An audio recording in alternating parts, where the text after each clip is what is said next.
thought Neville Goddard was a fairy tale, until a $3,000 invoice hit my phone the morning after I fell asleep in a fake scene. Here's what I did, what everyone gets wrong about Neville, and how you can test it tonight. A year ago, I was stuck. My rent was due, my client work was slow, and I was doing all the things they tell you to do. Vision boards, long meditations, whispering affirmations like a crazy person at red lights. Nothing was changing. Then I found a clip of Neville saying, "Assume the feeling of the wish fulfilled and persist until it hardens into fact." It sounded nice. It also sounded like make-believe, but one line hooked me. He said, "Feeling is the secret." And I realized I'd never asked, what does he mean by feeling? I thought he meant big emotion, fireworks, happy tears. But the way he used it, it sounded more like acceptance, like the quiet of course after something is already done. So I made a deal with myself. 7 nights, no rituals, no hype. I'd try it exactly like he taught. Night 1, I picked 1 desire, not 10. I wanted 1 new client to pay an invoice this week. I built a tiny scene that implied it happened, not a movie, just 5 seconds. In the scene, I looked at my phone and saw paid. I felt the phone in my hand. I heard myself say to a friend, "It's covered." That's it. I waited until I was drowsy, that foggy edge before sleep. Neville calls it the state akin to sleep. I looped the scene, slow and soft. No straining, no begging. The test I used was simple. Does it feel normal? Not wild, not exciting, normal, like checking the weather. I fell asleep inside that scene. Morning came, no payment. Old me would spiral here, check the bank, check email, check the world. But I'd decided for 7 days I live from the end, not toward it. When doubt rose, I didn't argue with it. I just slipped back into the scene. Phone in hand, it's covered. Day 2, I made the same scene my home base. It was boring. That's when I knew I was doing it right. Neville says the feeling of the wish fulfilled will become natural. Natural, not electric. Day 3, something small happened. A past lead I thought was gone liked an old post of mine and sent a, "Hey, quick question." I didn't pounce, I didn't force, I answered like the version of me who already had it handled. Calm, short, helpful. 4 days in, another little bridge of incidents showed up. A friend asked me to grab coffee. At the cafe, he said, "I told a founder about you yesterday." I didn't make that happen. I didn't script coffee, I stayed in the state. Night 5, I added 1 more Neville tool he calls inner conversations. I listened for the way I talked to myself during the day. My old pattern was, it's not working. I caught it and changed the radio station.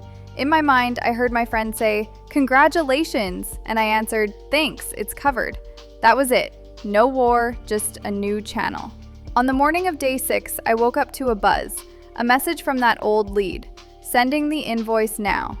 10 minutes later, the paid notification hit my screen. Here's the strange part. It didn't feel like fireworks. It felt obvious, like the next scene in a movie I'd already watched. That's when I realized why Neville was right, and why most people miss it. They chase huge emotion instead of quiet acceptance. They make long movies instead of a short loop that feels real. And they keep checking the outside world, which keeps them living in 2 states at once. Neville's whole point was simple. You don't force the world, you assume the state. Your world plays catch up. You stop asking when, because when belongs to the old you. The version of you who already has it isn't asking anything. They're living. I didn't stop there. I tested another tool Neville taught called revision. I'd had an argument with my sister that week. We both said sharp words and then went silent. Instead of replaying the fight, I did this. At night, again half asleep, I replayed the scene as if it went well. I heard her laugh. I heard myself say, "I get it." I felt a hug. 10 seconds, loop, normal. The next afternoon, she texted first. "Can we talk?" I think I overreacted. We laughed. We moved on. Revision didn't erase the past. It changed my state about it, and the future bent. So Neville was right, and there's one more line that made it click for me. He said, "Be faithful to the end." Faithful doesn't mean perfect. It means when you wake up inside the old story, you come home. Back to the tiny scene. Back to the new inner conversation. You don't need to wrestle the old state for hours. You just return. If you want to try this tonight, here's the easiest way. Pick one small desire you could notice within a week. Keep it simple. Build a tiny proof scene that would be true if it were done. If it's health, maybe you hear your doctor say, "All clear." If it's love, maybe you feel your partner's hand and hear, "I'm so glad we met." If it's money, maybe you see paid or hear, "Congratulations." Keep it short, add a simple touch, add a simple sound. Wait until you're drowsy, loop the scene, not hard. Let it feel natural. Let sleep take you. Tomorrow, don't measure. Move like the person who has it. Catch your inner talk. Change the station. Repeat at night. And if something small happens, an odd message, a chance invite, a nudge to text someone, that's the bridge. Walk it. You don't have to know the how. You only keep your state. I didn't get everything I wanted in 7 days, but I got enough to know this isn't fantasy. It's a way of using your mind on purpose. Neville was right.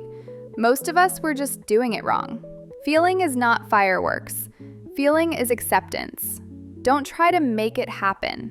Live like it did. If you want to learn more about how this process actually works behind the scenes so you stop doubting it, watch my other video about instant manifestation.